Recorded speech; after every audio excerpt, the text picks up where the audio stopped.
Welcome. Thank you for finding your way here.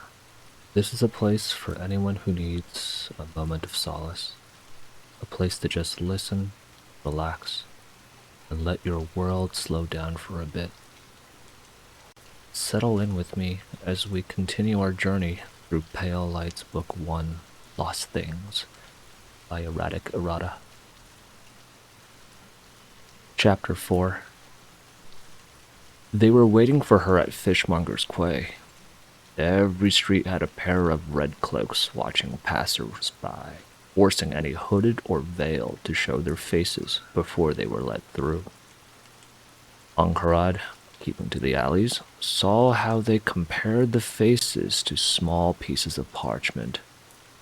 She was only able to get close enough to see it was a drawing. That told her enough. Her hunters knew what she looked like and where she was headed. Worried, Angharad decided on patience. She spent one of her last 3 silver arbles on a ratty room and a meal at an inn 2 blocks off the edge of the quay, figuring she would have a better shot come night. After the streetlights dimmed and the guardsmen tired, she would make a run for the Bluebell. She got directions to the ship at the cost of breaking a second arbol to buy sailor's ale with coppers, then settled in to wait. The naps she took on the straw mattress were intermittent, somehow leaving her more tired than when she'd begun. All the more so when she was jolted out of the last by angry shouts. Awake in an instant, she drew her saber and made for the door.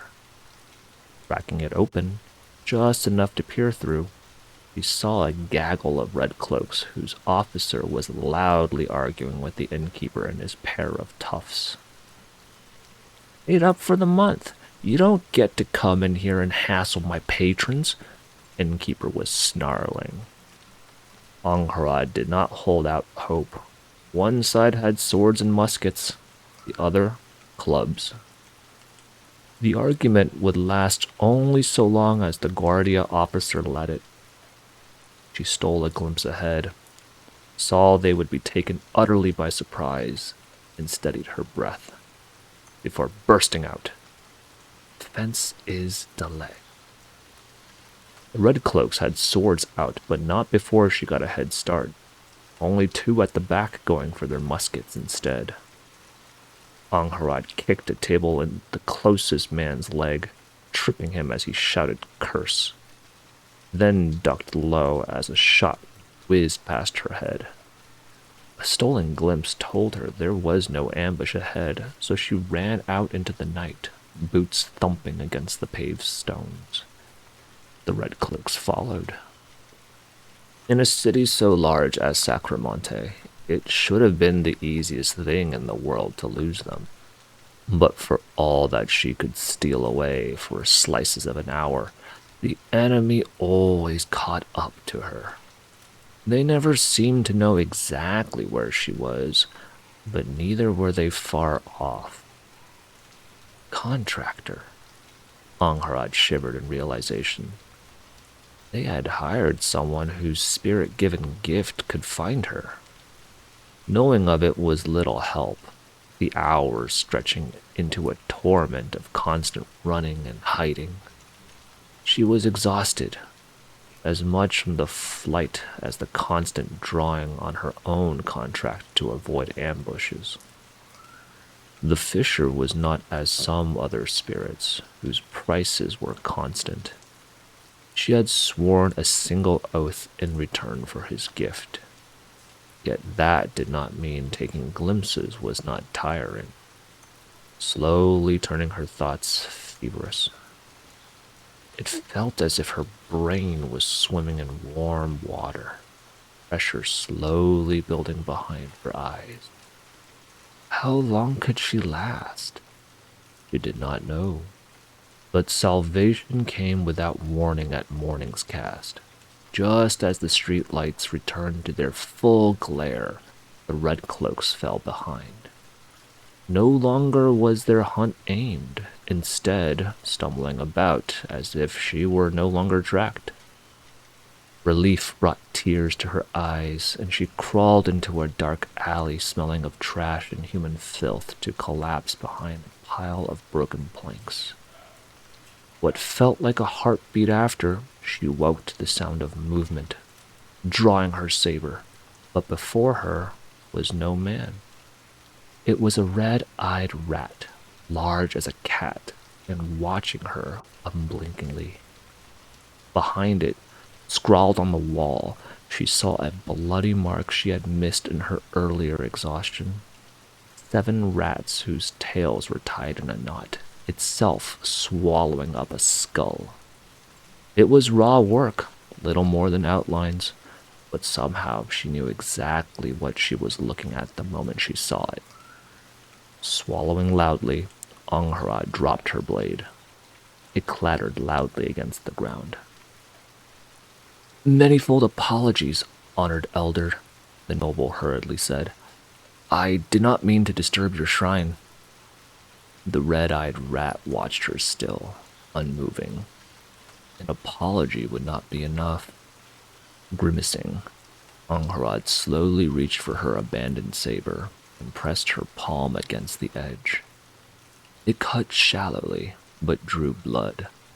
Enough she was able to hold out her hand and drip red on the stone before her. After the 3rd thick droplet fell, the great rat finally moved, darting forward to lick at the red while Angharad let out a relieved. Her offering had been accepted. Rare were the spirits that would turn on you immediately after accepting a gift. In the moment that followed, the noble felt her blood cool, as if a cold tide were washing through her veins. The fisher's presence filled her. He felt neither angry nor worried, only expectant. The spirit was watching, and the red-eyed rat stilled for a moment before licking up the last of her blood. "Good manners," it praised in a voice that was like 1,000 chitters threaded into a single desperate scream. Angharad struggled to keep her horror off her face, a struggle that she lost when the massive rat suddenly began to retch. It convulsed, as if dying, and spewed out what she thought to be red bile. Only the bile was in the shape of a rat. The fisher's approval rose at the sight, and his presence withdrew, shivers strumming down her spine in his wake. That moment of distraction was enough for the red-eyed rat to be gone from her sight, leaving only the scrawled mark on the wall and the bloody little abomination at her feet. Sheathing her sword, Angharad rose tiredly and pressed the cut on her palm closed. She would have taken the time to dress it, if not for the blood rat beginning to scurry away.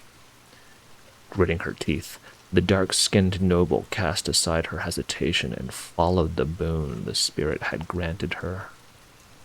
It stayed always in the corner of her eye, moving so quick that she could not spare so much as a glance at her surroundings as she followed. Weaving through a maze of dirty alleys, she ran, slowly coming to realize that she was being led in the direction of Fishmonger's Quay. The little creature kept away from the glow of lamplights and pale stone pillars, its path labyrinthine. But through shadow after shadow, Angharad was led to an end. The stink of sewage filled her nostrils, making her gag, and as she had a dry retch, she saw the little blood rat glancing at her once before scurrying to the edge of a sewer gate. There it broke apart, turning into drops of blood that slid into the cloying vileness. Finding her manners, Angharad offered the sewer gate a shaky bow of thanks before covering her mouth.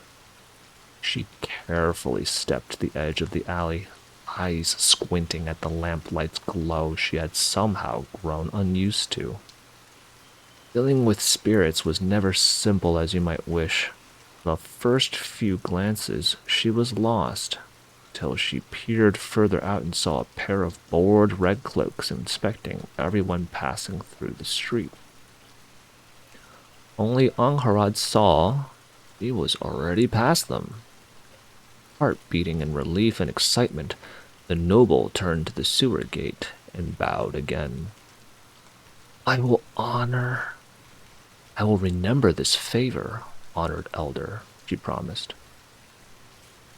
In the heartbeat that followed, a gun was cocked behind her, and Angharad Tredegaard was duly reminded that dealing with spirits was never simple as you might wish. Don't move, a woman's voice harshly ordered in Antigua. Turn around and show me your... If she ran for it, the ball tore through her back, a line of burning pain. Angharad threw herself to the side, the shot catching the edge of her coat. In a single smooth spin, she unsheathed her saber and faced the red cloak, who judged she would not be able to reload in time and dropped her musket in favor of the straight sword at her hip. The noble timed her breaths with her steps, her body moving with the fluid grace of years of practice. There was no need to steal a glimpse of the future when she could see it written in the lay of her enemy's movements. The red cloak's blade came free, striking out, and Angharad calmly twisted her wrist to deny the blade's contact before snapping it back into place. Her back foot pushed her forward in a clean, textbook strike that opened the red cloak's throat. The other woman fell down with a wet gurgle, the sound drowned out by the Guardia killers already coming this way. Angharad ran for it, the direction she'd fought last night, just enough for her to avoid charging off in the wrong direction. This cursed hovel of a city had no signs, as if Sacramontans expected all to know their way around. Docks were close, only a few blocks away, but the ruckus had seen people empty the streets, so Angharad could see the red cloaks running after her. Only a dozen at first, but more were coming from seemingly every street. She hurried, sweat pouring down her back as she struggled to stay out of musket range. Shots kept sounding, keeping the pulse of fear in her belly alive, and finally reached the long stone docks she'd had described to her. An old cog was waiting at the end of it, its sails painted black like all the watch's ships. Angharad felt her spirit rally. Close, so close now, and... The shot came from closer, the window of some warehouse behind, and though she threw herself down in time, it was straight into a pile of crates. Mercifully empty, she thought, even as her aching shoulder toppled too into the water, but she got tangled in the net keeping them together. Ripping her way free cost her precious time, the pack of baying hounds nipping at her heels, reaching the dock. Stop her! A man shouted. Mains be my witness. If you keep fricking missing her... The bluebell was a mere 30 feet away, but the Guardia were so close she could almost feel them breathing down her neck. Half turning, she saw a man reaching for her arm and twisted away. But then there was a shot, and the red cloak stopped cold. It'd come from the front of her, Angharad realized belatedly, and there she found a grizzled old woman holding a smoking pistol in her only hand. She'd unloaded in front of the red cloaks, a warning shot. Angharad Tredegar, the old woman called out. Yes, the noble replied, the word half a sob of relief. We've been waiting for you, girl, the black cloak grunted. Get on the bloody ship. We're going to miss the tide. Angharad took a hesitant step towards the bluebell, then saw her hesitation reflected on the face of the red cloaks looking at her, and was emboldened to take a second. Before she could take a third, a Guardia officer pushed his way to the front of the pack. a mustachioed young man whose shoulders were dripping with ornate braids and medals. "What are you idiots doing?" the man shouted. "Take aim! She's under the protection of the watch, boy," the old woman interrupted from above. "Turn around before this gets unpleasant." Angharad slowly took another step back, trying not to draw anyone's attention as she was uncomfortably aware that there was no cover at all in the dock. It was all bare stone. There were at least a dozen muskets in the crowd, and with that many people aiming at her, a glimpse would not be able to save her life. "Boy," the young man repeated, turning red. "It's captain to you, you old bitch, and you best disappear back into your ship before I—" Angharad took another step back, but this time she was noticed, and half a dozen muskets were turned on her. Yet, in the time that had passed, the black cloaks had not been idle, and now sailors leaned over the side of the ship to aim their own muskets down at the red cloaks. She counted 9, a number that had her stomach clenching. Were there not more sailors on the ship? "Before you what?" the old woman sneered.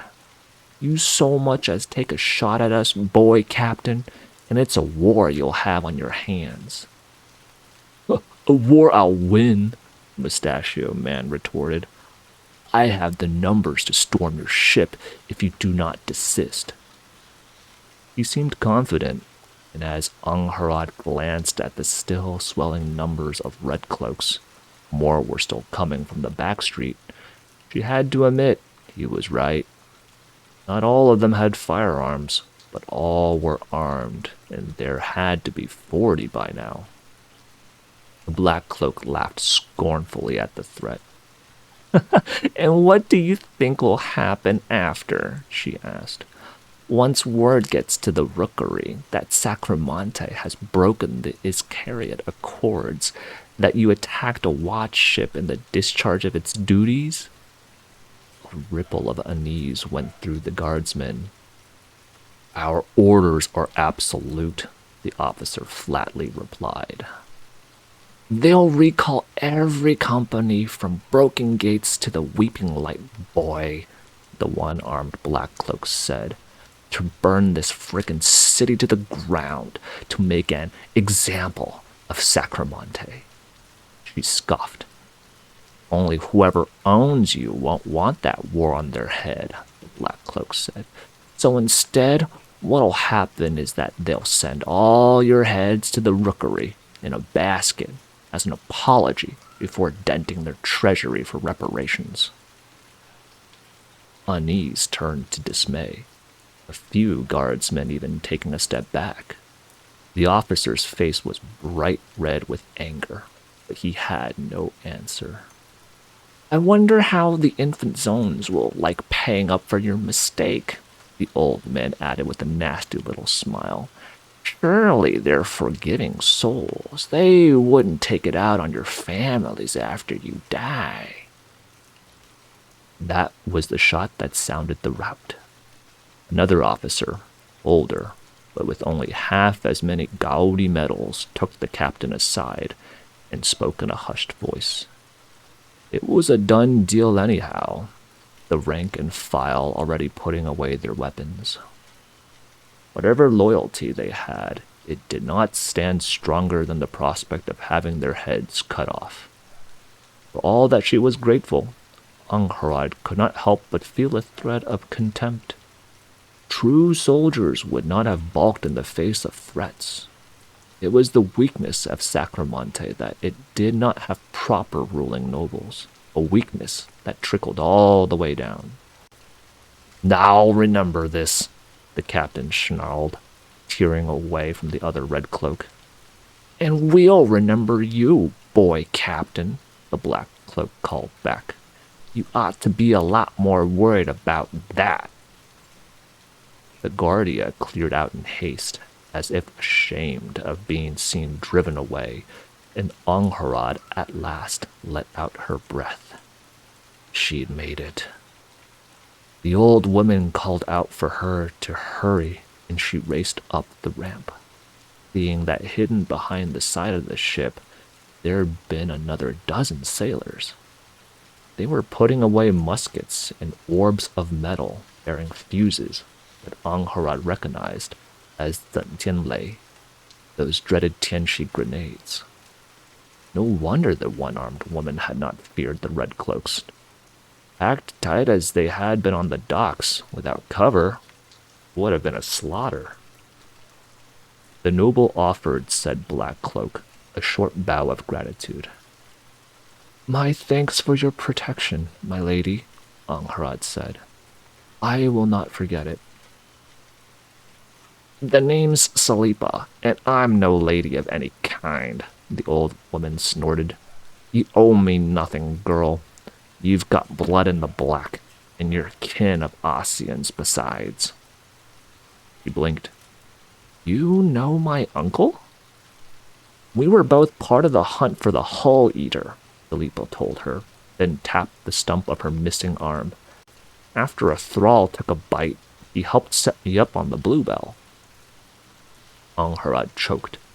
The Hull Eater, as in the great spirit whose claws rent ships apart and whose army of crazed thralls had famously turned some ancient fortress into a den of horrors? Its death a few years ago had been widely celebrated back then, but Uncle Ossian had never so much as hinted he'd been involved. She could hardly imagine a man her mother had always considered, however fondly, to be useless in a fight anywhere near such a monster. At loss about anything to say, the noble got out something about how her uncle was a dutiful man, while Salipa herded her across the deck towards broad stairs descending into the belly of the cog. It'll be 2 days before we get to the Dominion, Salipa quietly said. Use the time to find allies, Tredegar.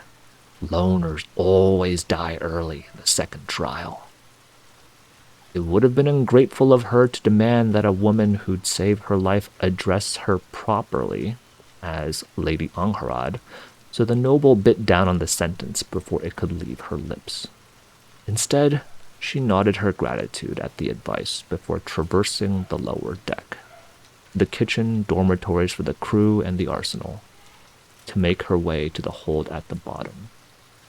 There, she found the travelers she would share a journey with, having haphazardly claimed corners and cots. All eyes were on her from the moment she entered, the cost of being the last to arrive, but she kept her back straight. It would not do to show weakness. A sweeping look at the hold told her there had to be more than 20 people in there. But what drew and kept her eye was the well-dressed quartet being attended to at the back of the hold. 2 men and 2 women. The men's close looks and identical red and blue cloaks outed them as kin, but the other 2 were dissimilar. One tall and lean, her short blonde hair pulled in a bun, while the other was a sultry, dark-haired beauty with beautiful green eyes. Nobles, she instantly knew. Infant zones, as Sacramontans called them. The beauty met Angharad's eye, smiling sweetly, and then addressed an older girl at her side in servant's livery. A few steps later, the handmaiden was offering Angharad an elegant curtsy, bowing her head. Lady Isabel invites you to introduce yourself, my lady, the girl said. Angharad acknowledged her with a polite nod, gathering herself for a moment before approaching her fellow nobles. The men looked bored at her approach, one of them even seeming irritated. But Lady Isabel's smile was yet sweet, and her leaner companion looked curious. As the invited party, Angharad introduced herself first.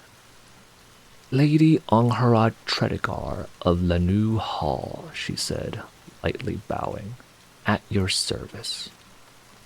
"How genteel," the green-eyed beauty exclaimed, putting a hand to her heart. "I am Lady Isabel Ruesta. Lady Angharad, you must call me Isabel." "It would be my very great pleasure," Angharad replied, struggling to keep her gaze off the flattering cuts of Lady Isabel's dress. Most of her lovers had been cut more from the cloth of the other noble lady here than lovely Isabel's, but Angharad could appreciate beauty in all its forms, including form-fitting dresses of yellow brocade. As a willful distraction, she turned to the woman by Lady Isabel's side. "Lady Ferranda Villizer," the lean woman introduced herself, tone cool. "A pleasure." Angharad returned the courtesy, though she was barely done speaking when one of the men cut in. "You have the Milani look, but the name does not fit," the noble drawled. "Strange." Angharad's expression grew stiff at the implied accusation of being an impostor. "That is, Raymond, because she is not Milani," the other man scoffed. "Those are Periduri names." He then offered her a bow and a practiced smile. Second look, he seemed older than the rude one, his face sharper and more refined. "I am Lord Augusto Cerdan," he said. "Please forgive my brother's rudeness, Lady Angharad. He never did learn his courtesies." "It is nothing, Lord Augusto," Angharad briskly replied, her mood soured. It was soured even further by Lord Raymond's appraising gaze on her. "Ah, Peridure," the infantson said. "I'd quite forgotten about it. You're not much paler than the other Milani, though. I expected more of a difference."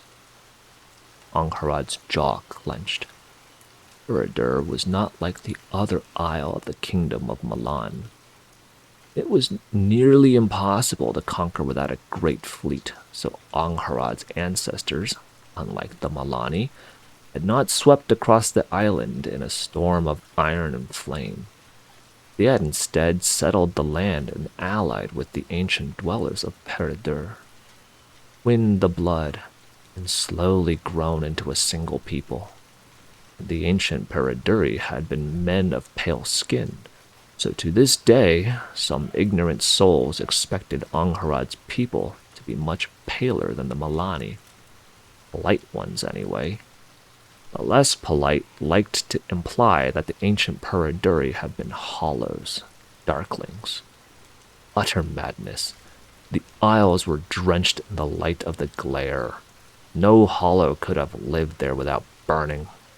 Besides, some savage tribes encountered in the colonies had proved that some people of light skin were not soulless, turned pale not by the embrace of the gloam, but simply born with such flesh.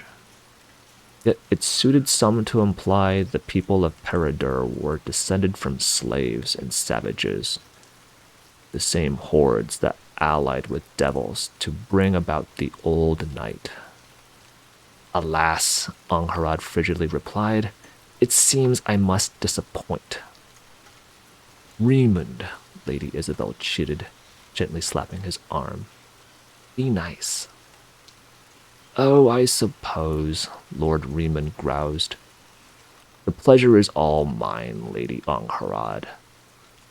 Isabel seemed more amused than anything, which brought a glimmer of satisfaction to the younger Cerdan's eye that Angharad recognized. Ah, he thought.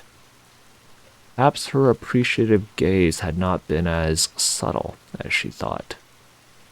In the corner of her eye, she saw Lord Augusto eyeing Lady Isabel and his brother with evident displeasure before brushing it away with a forced smile. He made a chiding comment about immaturity, injecting himself between the two. Angharad almost winced. "It appears your coat was scuffed," Lady Ferranda said, drawing back her attention. A traveling misfortune? The other woman's steady gaze lay where the stray shot had caught her overcoat earlier. Angharad had no intention of mentioning her troubles to these strangers, fellow nobles or not, but then she suspected that Ferranda Villazor was well aware she was not looking at a simple scuff. There was a mishap with my trunk, Angharad replied, carefully avoiding a lie. I will be traveling light. Oh, Lady Isabel gently said as she drew away from the brothers. That simply won't do. Lady Angharad, or may I call you Angharad? Charmed, she returned the Sacramontan's smile. Of course. Then call me Isabel, Angharad, the beauty firmly offered again. My maids can take care of mending your coat. They are very clever with their hands. She hesitated for a moment, but the bandage she had put over her wound on yesterday should not show under her shirt. Besides, it would be suspicious to refuse. I would be much obliged, she said, shrugging off her coat. Beatrice, Isabel called out, summoning another handmaid. Do mend Lady Angharad's coat for her, would you? Of course, my lady, the dark-haired maid replied, curtsying before she approached.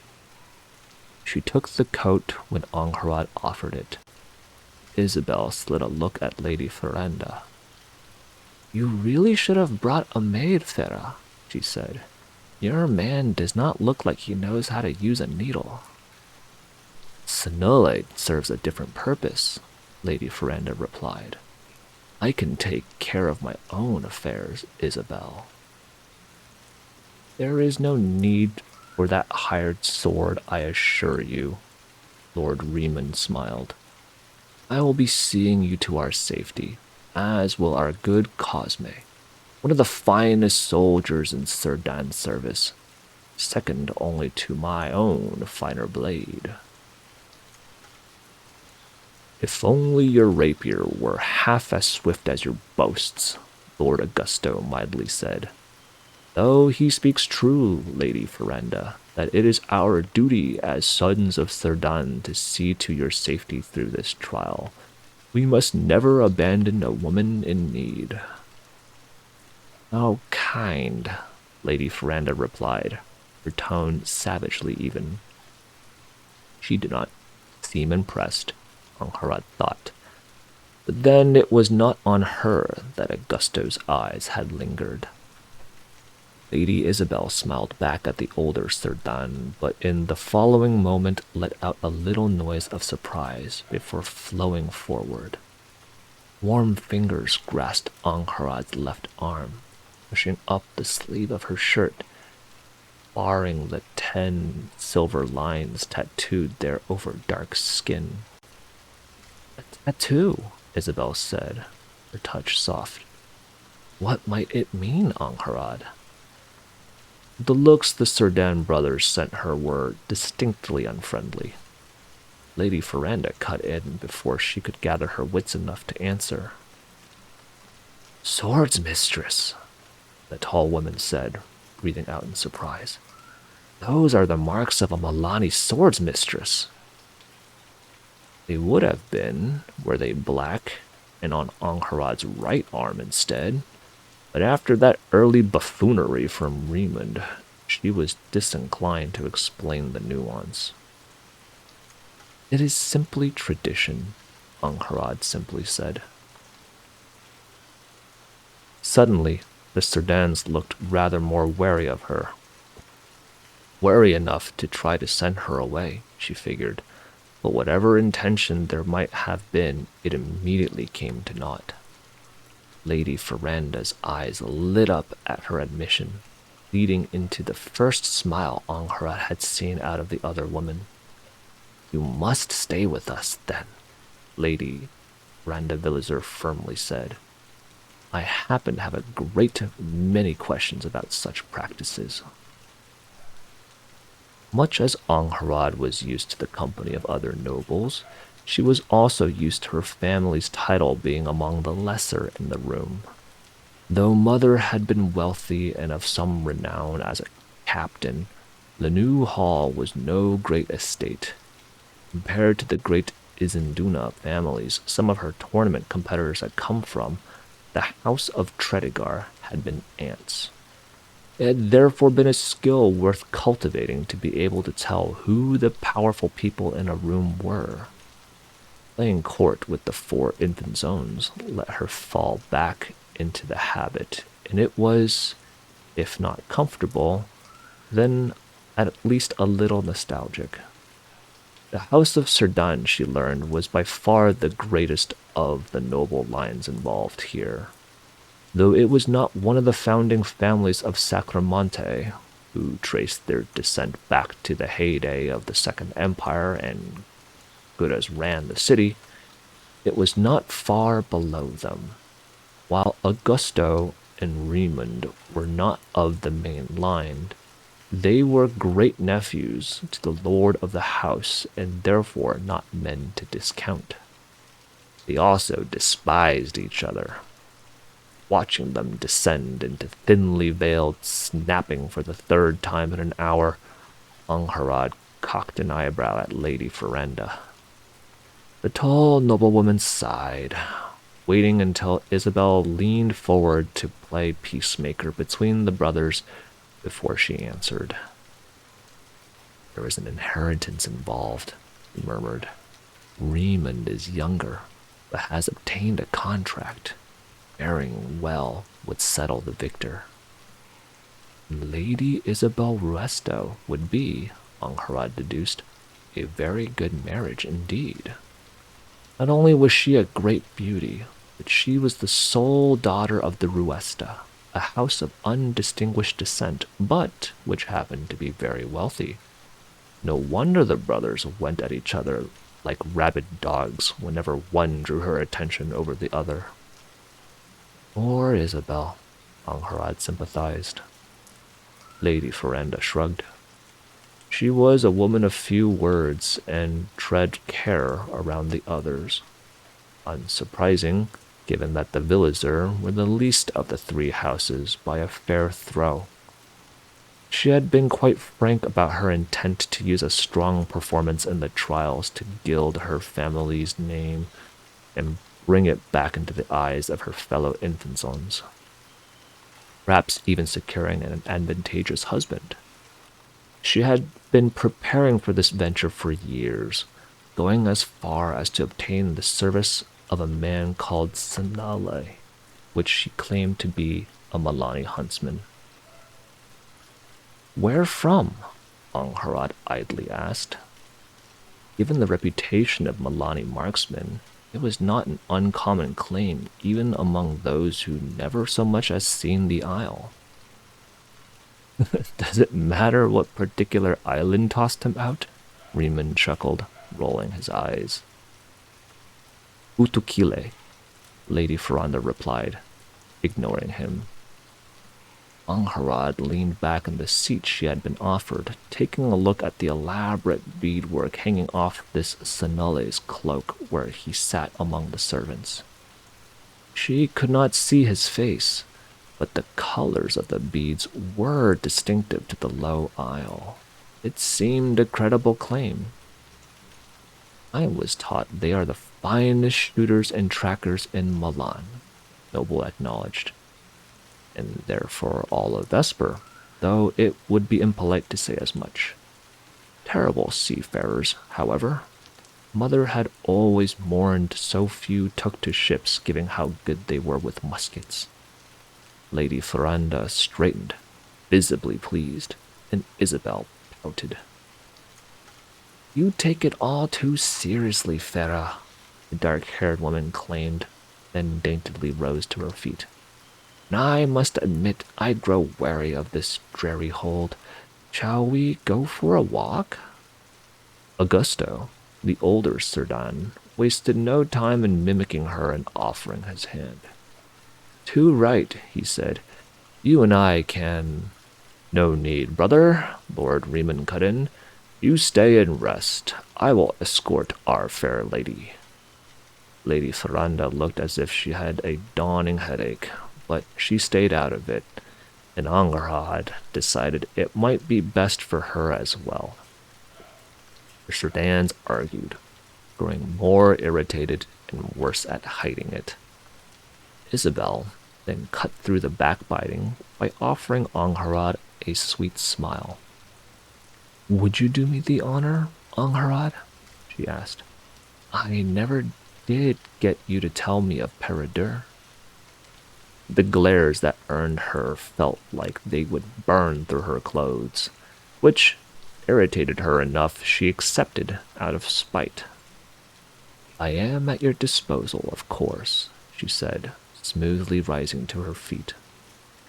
The brothers' faces darkened, but they were not so impolite as to insist when an invitation had been clearly given and accepted.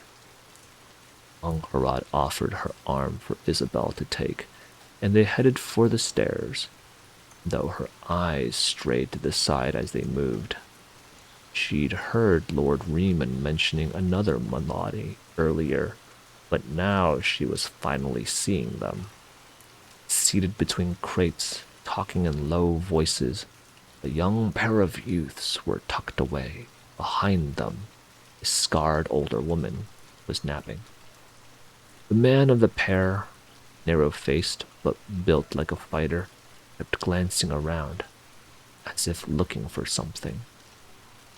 Or someone, Angharad realized with a trickle of cold dread.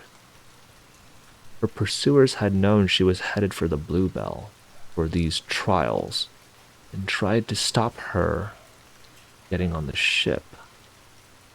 But would they truly stop there when assassins had dogged her steps all the way from Peredur?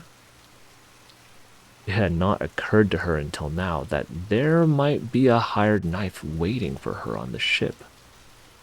Uncle Ossian's letter had implied that there were few rules during the trials. That much was allowed. Perhaps even murder. The thought had her tensing enough that Isabel noticed. Thankfully, he misinterpreted the reason. They can be a little much, the dark-haired beauty admitted. It will do me some good to have some fresh air in good company. Have they always been like this? Angharad asked, grateful for the change of subject. They rose up the stairs, drawing the attention of the sailors on the lower deck as they passed. No one tried to stop them, as a few hours prior, an officer had come to tell them it would be allowed for a few travelers at a time to come up for air, so long as they stayed out of the way. They were sweeter once, Isabel wistfully said, but we all have duties now. It complicates matters. Angharad inclined her head. She had never held any interest in men, but the contrary had not always been true. Her status as the heiress to Lanu Hall had sometimes made it a difficult affair to decline without giving offense as a lady. The lives of nobles did not belong to them alone. Sometimes I wish I could be free of all this, Isabel confessed as they went up the last of the stairs, that I might find love where I please instead. As if by fate's whim, finished the sentence just as the two of them took to the deck, and the sight of it caught in Angharad's throat. Lovely Isabel, in her yellow brocade, with eyes like emeralds, and her delicate face framed by dark hair like raven's wings. All of it with the Trebian Sea spread out behind her as far as the eye could see, waters touched with golden lucent streaks as the great mirrors and devices in firmament above spread shards of the glare's light across an entire sea. It was an unearthly sight, one that dried Angharad's mouth and left her half a babbling fool. She swallowed. Isabel smiled. But I must be boring you, she said. Never, Angharad insisted, cursing herself for the unseemly haste of the reply. Isabel, if she hadn't noticed, was kind enough not to comment as she led them to the edge of the ship. There, they leaned against the side, letting the wind ruffle their hair as the Bluebell sailed across the tranquil waters of the Trebian Sea. It was a strange sight compared to the dark waters around the isle, where the darkness of the gloam ran deep.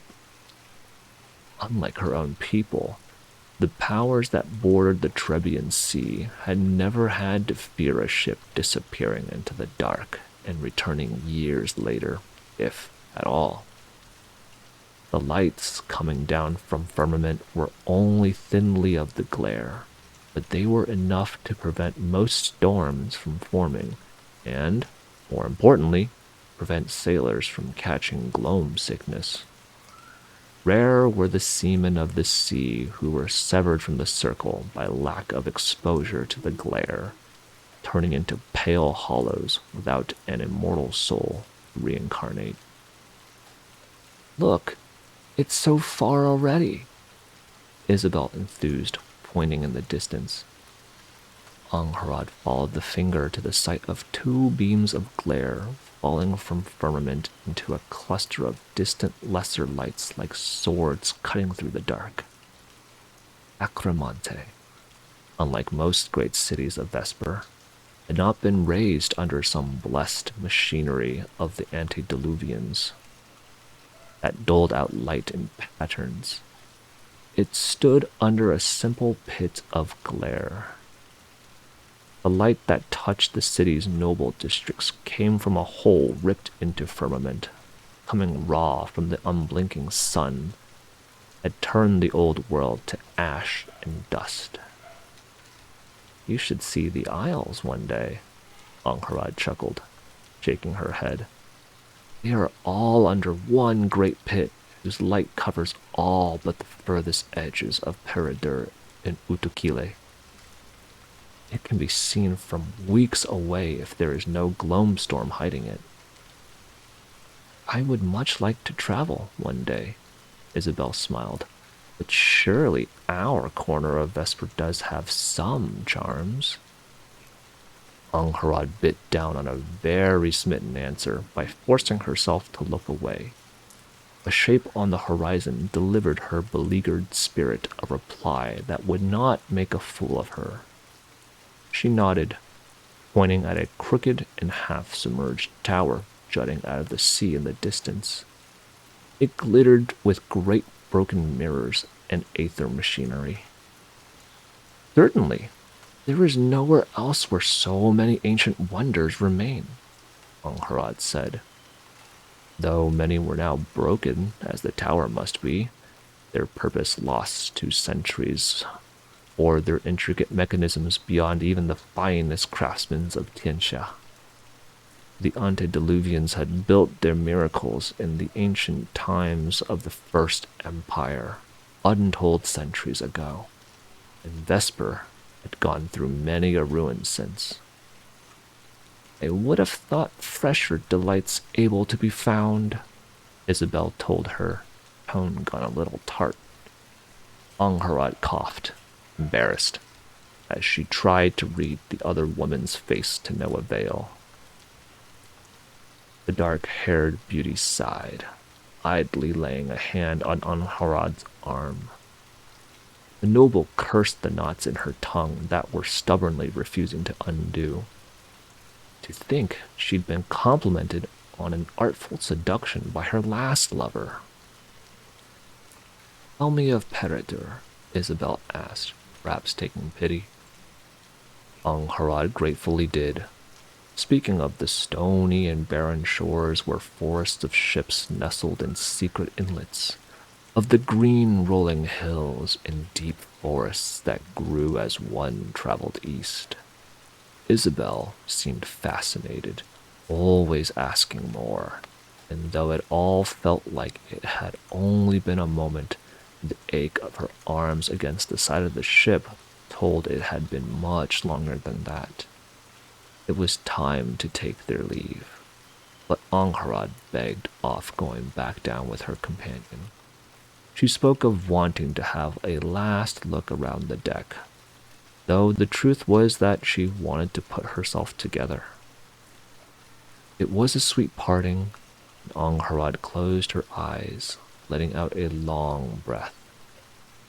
She had been much too obvious, was ashamed of herself. It had been improper behavior for a lady of her breeding, and a poor idea besides, given how Isabel Ruesta had some rather insistent suitors after her. Regaining her calm, she opened her eyes to see the ship approaching the ruined tower she'd sighted earlier. In the waters around it, tucked under dark ripples, ghostly shapes were swimming. She squinted, leaning further over the side, and made out a stripe going down a spine that bore the ghostly light in some spindly arms. From the fresh angle, she could even see that some of the creatures were swimming besides the ship. Antics. Angharad nearly leapt out of her skin, drawing back and reaching for her blade as she turned towards the woman who'd addressed her. Tianxi, she saw, wearing her dark hair in a braid down her back. A fair girl no older than Angharad herself, but whose silver eyes were unsettling. The more she saw them, the more she grew convinced they were not of a natural shade. The Paraduri noble's hand stayed close to her saber's hilt, for the other woman had a weapon of her own, a straight sword in the Tianxi style, a jin. I beg your pardon? They're called mantics, the creatures you're looking at, the stranger elaborated. Lierganen claim they feed on the corpses of sailors who died too young. They are scavengers, however, lairs, and not lemurs.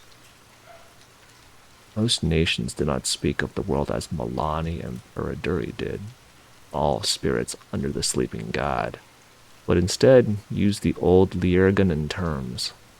Lairs for beasts that partook of aether, but were not necessarily hostile to men, and lemurs for those that hunted mankind out of hatred, regardless of need. Thank you for the lesson, Angharad slowly replied. She even half meant it. The interesting thing, the stranger mused, is that they are said to avoid ships. Angharad frowned. Some are following us, he pointed out. And have been for several hours now, the stranger agreed. It is the third time I have come up to look. The noble took a wary step back. This no longer felt to her as a meeting of happenstance, idle talk between shipmates. Who are you? She asked. Why are you approaching me? I simply wanted to have a look at the woman shots were fired over, the Tianxi calmly replied. As for my name, you may call me Song. Angharad's fingers closed around the hilt of her blade. You've had your look, he said. So I have, Song agreed. And you are as interesting as I thought you might be, so I leave you with a warning. The Tianxi made to leave, pausing only before she passed Angharad. Do not let yourself think this ship is safe. At this rate, there will be trouble long before we reach the island. On that ominous note, the dark-haired stranger walked away.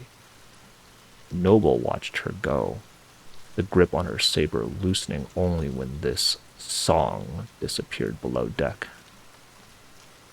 The wind brushed against her face, and Angharad was left wondering if it had always been so cold. And with that, we're going to leave the journey there for now. I hope you found a moment of solace. Thank you for being here, and take care. Until next time.